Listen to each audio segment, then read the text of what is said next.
What's up, party animals? Welcome back to another Sufjan Stevens, Sufjan Stevens review. Today we're listening to Carrie and Lowell. It's one of those two. It can't be another thing. This got second in the poll, and then I rechecked the poll today, and it said it's tied. So I figured I owe it to the people who voted for this to do the video right after Daydream Nation. So we're here right now. We're going to listen to it, give our thoughts, our opinions, our analyses. Thank you for being here and showing some support. If you like the video, leave a like and a subscribe, a subscrumble. If you didn't see my Illinois review either, I did that album. Don't watch it. I mean, you can, but it's not my best work. It's not my best work. I almost fell asleep at the end of it, and that was a skill issue on my part. And let's hop right into it. All right. Well, I'm getting the vibe that this is kind of a love album, a love story, perhaps. I don't know who Carrie and Lowell are. Maybe they're his parents or someone close. Let's listen. Track number 1 is "Death with Dignity." Oh, that does not sound like a fun one.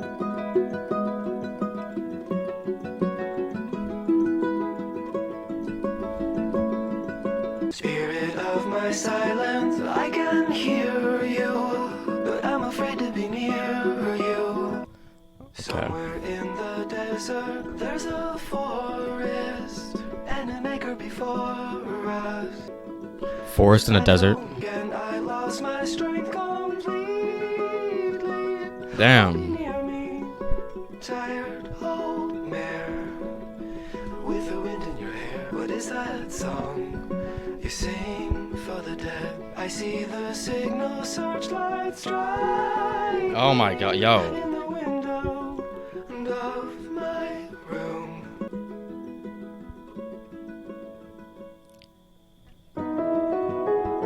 Oh my fucking god, bro.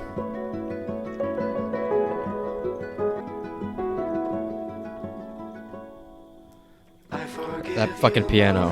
I can hear you, and I long to be near you, but every road leads to an end. Your apparition passes through me in the willows and 5 red.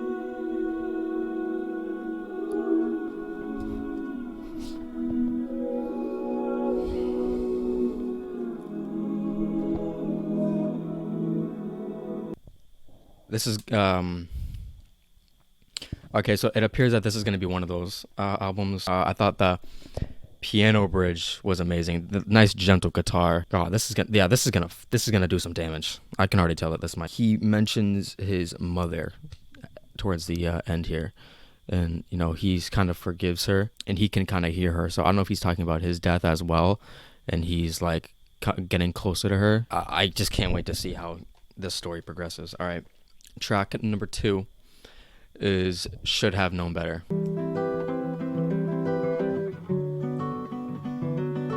See what I could see, my black shroud, holding down my feelings, a pillar for my enemies. Shroud, I never trust my feelings, I waited for the remedy.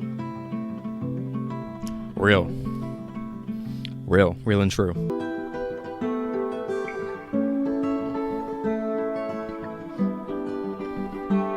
Bro, it's so blue. I don't know how to describe it. It's just blue as fuck. No, I'm not a go-getter, the demon had a spell on me.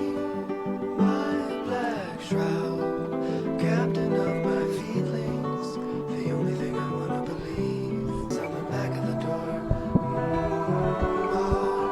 Bro, these background vocals.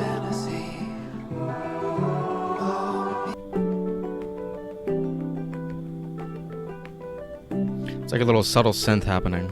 My brother had a daughter, the beauty that she brings, illumination. Go back down, there is nothing left. The breakers in the bar. I feel like the instrumental is getting like more hopeful.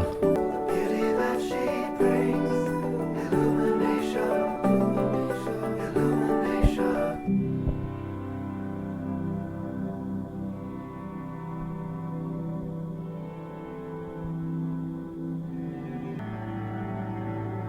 I love the static in the background. The first things first, he's talking about his own personal emotional problems. He mentions a black shroud, or maybe it's just kind of something kind of weighing down on him, which doesn't allow him to express his emotions properly to others, and he's kind of containing a lot of things. He's holding a lot of shit back. You can't change his past. He can't change his past. He looks forward to witnessing the future of his brother's daughter, because there's just so much potential in that life, and she lights up the room due to it. So I think the track does kind of go in an optimistic place, in a hopeful place. I mean, the instrumental certainly feels like it as well. Instrumentation on this song and the first song, it just feels like a hug, but it's very blue. I don't know why. I feel like I don't know if it's just like seeing the album cover. I think of the color blue. I don't know. I'm wearing the color blue, but I'm associating that color with it a lot. Track number 3 is All of Me Wants All of You. Shall we beat this or celebrate it? You're not the one to talk things through. Ooh.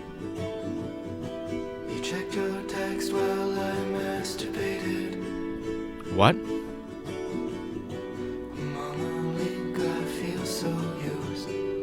What? Trace your shadow with my shadow. Hold on. Stop. Hold on. I can't get over that line. I can't. So hold on. They were just on. They were. Where did this take place? They were just on their phone while you were just jerking it?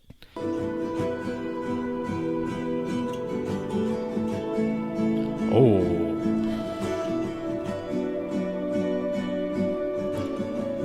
Bro, so far these bridges have been undefeated. They've been undefeated. On the sheet I see your horizon. Oh, that's a bar. That's a bar. Landscape change my point of view. All of me wants all of you.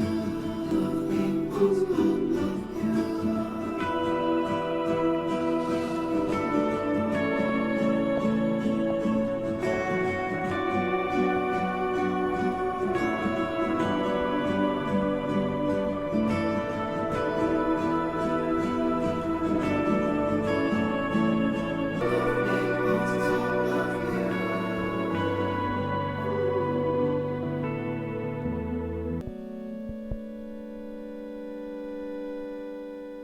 I think the phrase "all of me wants all of you" means that in general, all of him and his imperfections, his flaws, shit like that, wants all of his partner's imperfections and flaws like that. Imperfections and flaws such as I can't, bro. Being on the phone while he's masturbating, bro. So what is Sufjan sitting there like, yo, pay attention to me. Pay attention. You're on Instagram right now. Like, bro, after the second verse, the instrumentation with the repeating of the chorus was my favorite moment musically on this album so far.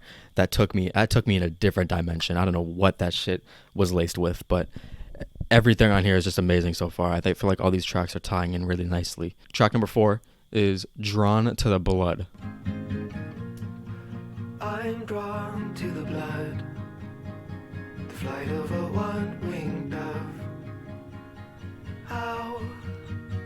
How did this happen? How did this happen? Has always been love. What did I do? No, bro, don't sing like that right now. How? Heart of a dragon. How? Heart of a dragon. For my prayer has always been love. What did I do to deserve this? Now, how did this happen?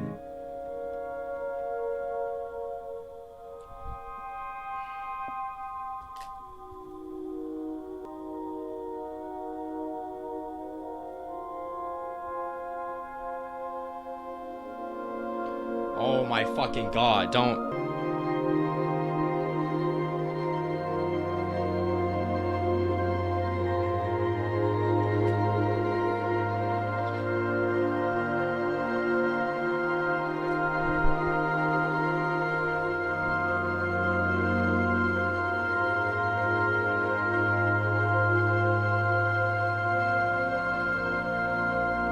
convinced he made this shit for me. Ending off on that ambience is crazy. Who made that production decision? Who did that? I want to speak to them. I think the track is overall regarding heartbreak, and what him kind of being lost in a state of mind. Oh, like, what did he do to deserve this? Like, how the fuck did this even happen? He thinks of himself maybe as a dove that has one wing, and his lover cut off his arm after he saw him or she masturbating with it. I want to say after that was my favorite moment instrumentally. Like, that, I was not expecting that to cut off into like ambience. Like, that was, it just magnified the message so much more and just give it so much more emotion. Track number 5 is Eugene. Shout out to all my Eugenes out there watching this video. What if I'd never seen hysterical light from Eugene? A lemon yogurt. Remember I pulled at your shirt. The man who taught me to swim, he couldn't quite say my first name. I mean, it is hard as fuck to say that. I just wanna be near you. Still I pray to what I cannot see. In the sprinkler I mark the evidence known from the start. The falcon flew. This is fucking me up. For the rest of my life, admitting the best is behind me. What's the point of singing songs if they'll never even hear you? Bro, someone check on this motherfucker. Eugene. Is Eugene his dad? Or maybe this person he's talking about he sees as a father or a father figure within his life. And now that safety of him being with that guy is kind of gone. And now he's just kind of wishing that he can be taken back to that moment. And he comes to a crushing realization that that moment is gone. It's not going to fucking come back. And he's thinking to himself, why even sing this song? Why even sing this song if you're not going to hear it? Because I'm assuming that the person he's talking about passed away due to the line about him being on his deathbed with the machines, fucking, bro, keeping him alive. This is. I'm just gonna keep cruising through it, bro. I'm just gonna keep forging ahead through this, bro. But because this is just a lot to take in. All right, track number 6 is 4th of July.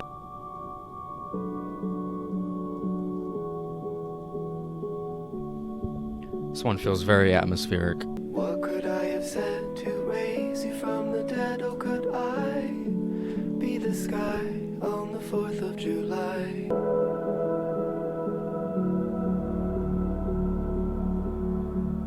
Sitting at the bed with a halo at your head, was it all a disguise like junior high? Did you get enough love, my little dove? Why do you cry? And I'm sorry I left, but it was for the best, though it never felt right. The hospital asked, should the body be cast before I say goodbye? Such a funny thought to wrap you up in cloth. Do you find it alright, my dragonfly? My little hawk, why do you cry?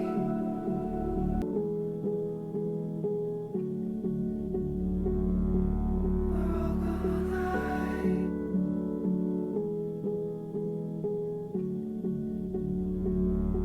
We're all gonna die. I think he's talking about overall the mindset that he has towards death in general.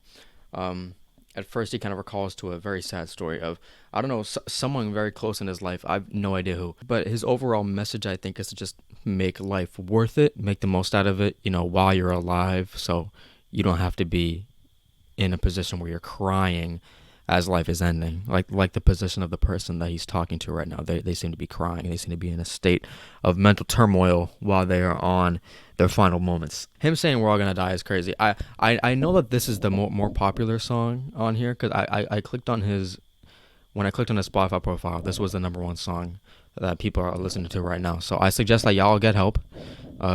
Seek help from a friend or Zoloft. Let's keep chugging along. Track number 7 is The Only Thing.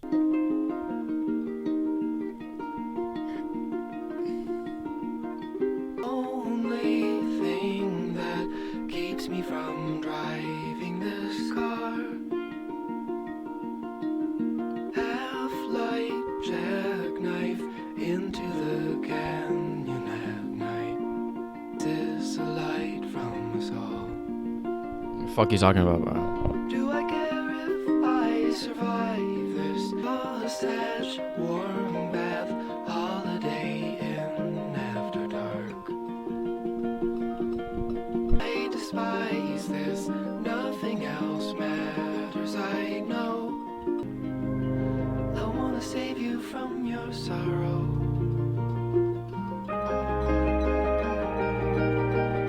This is causing my sorrow. In a veil of great surprises, hold to my hand till I drown. Should I tear my Hold my hand till I drown. Should I tear my arms out now? I wanna feel your touch. Should I tell now? Everything I feel returns to you somehow. Oh, I'm gonna cook on this analysis. I'm gonna cook right now. Yo, I'm ready for me.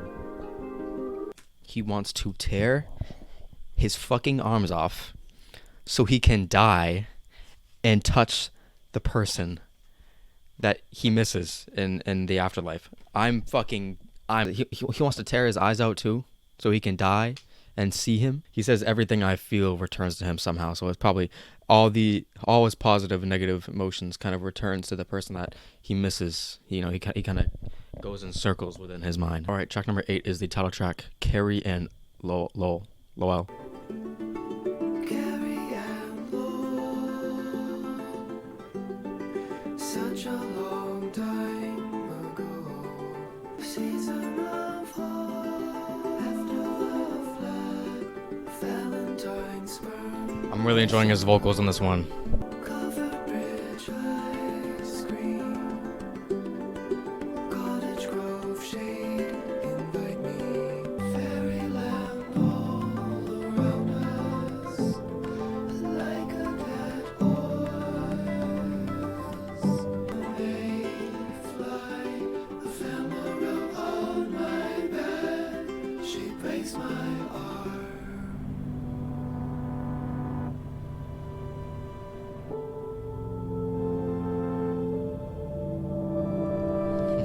Why do you have to end it like this? This really.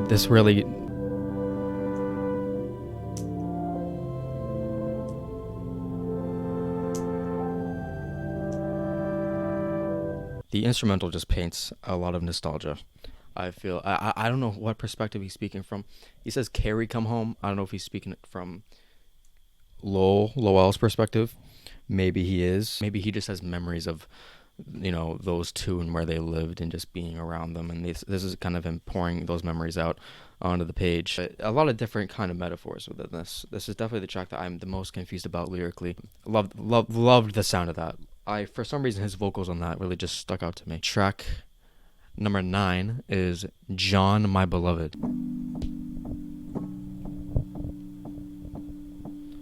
This is already starting off very sad. Are we to speak? First day of the week, stumbling words at the bar, my order of fries, Long Island kindness and wine. Yummy fries. So can we pretend sweetly before the mystery ends? In a matter of speaking, I'm dead. What the fuck? I love you more than the world can contain in its lonely and ramshackle head. Jesus, I need you, be near me, come shield me from fossils that fall on my head. No matter of speaking, I'm dead. I think he's talking about his lover, in a sense, you know, like you wasted my time kind of thing, but I still want to be friends with you because, you know, we could die tomorrow, so we should still be friends. Him calling out for God, so it seems like every track he's just dying, but he's like immortal for some reason, and like he can't reach that point of peace in his death. So it's just it continues to just run through memories of different people in his head. Track number 10 is No Shade in the Shadow. Now that I fell into your arms, drag me to hell in the valley of the dead. The way he said Dallas there. On my back in the shade of the meadow lawn. This vocal layering is different. It's so different. I'm chasing the dragon too far.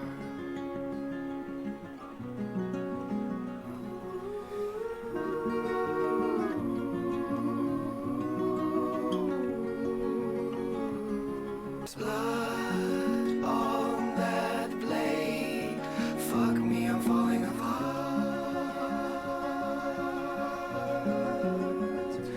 My assassin, like Casper the Ghost. There's no shade in the shadow of the cross.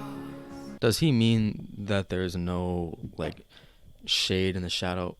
Like there's no hiding from death, like when death arrives? Is death meant to symbolize the cross? Is Jesus meant to be talking about here?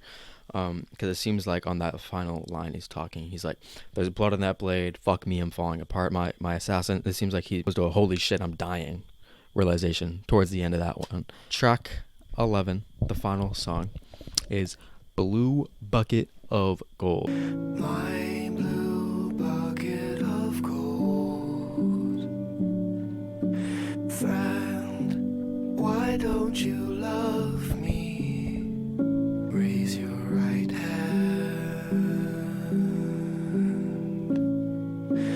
Tell me you want me in your life. Want you in my life.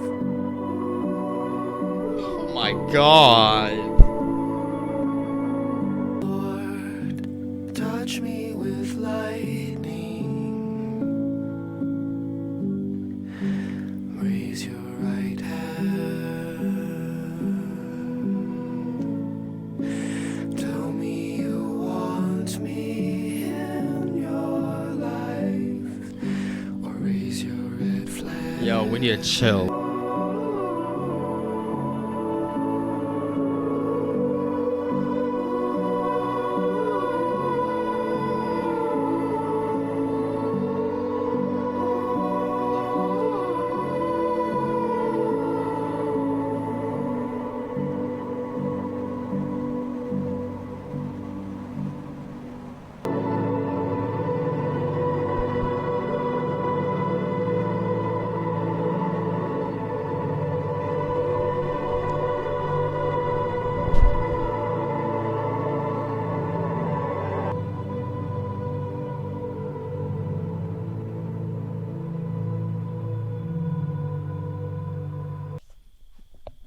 I feel like he's kind of calling to God there in that last one, asking him to like die, but I don't know if it's the people that he misses, the people that he's lost.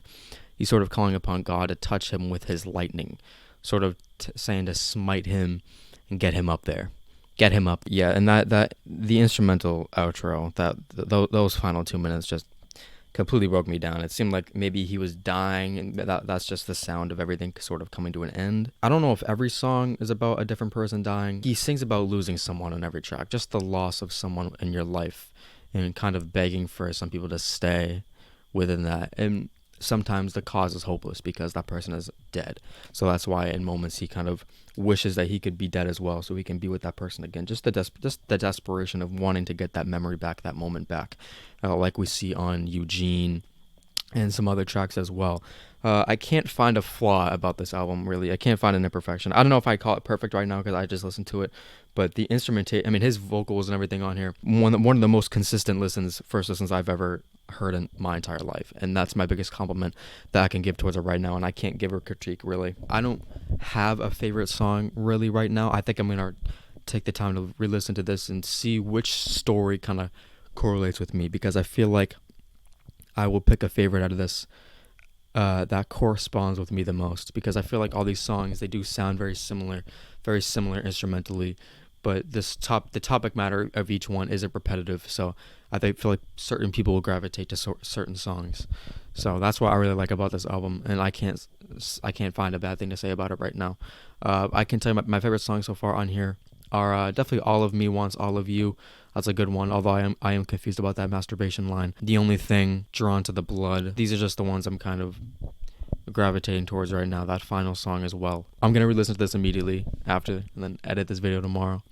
But thank you for watching. I'm probably gonna go re-listen to Illinois now, because maybe I have more insight into his life, and maybe I'll understand that album more, even though this one did come after.